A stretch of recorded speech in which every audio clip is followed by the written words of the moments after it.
Եղել եմ 10 տարի նախագահ, անցել եմ 2 շատ հագեցված քարոզարշավով,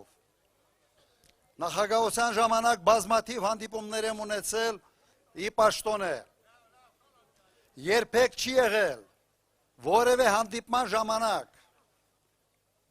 որևէ հանրահավաքի ժամանակ, որևէ շփումների ժամանակ, որ Հայաստանի Հանրապետության քաղաքացին ինձ հարցնի, ասի պարոն նախագահ, կարող է պատերազմ լինի։ Չի եղել։ Սա փաստ է, 10 տարի այդպիսի խնդիր մեր առջև երբեք կանգնած չի եղել։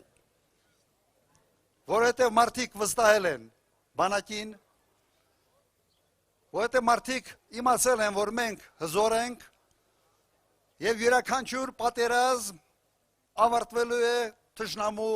պարտությամբ։ Այս համոզմունքը եղել է։ Երկիրը ստաբիլ զարգանում էր եւ դա հնարավորություն էր տալիս մեզ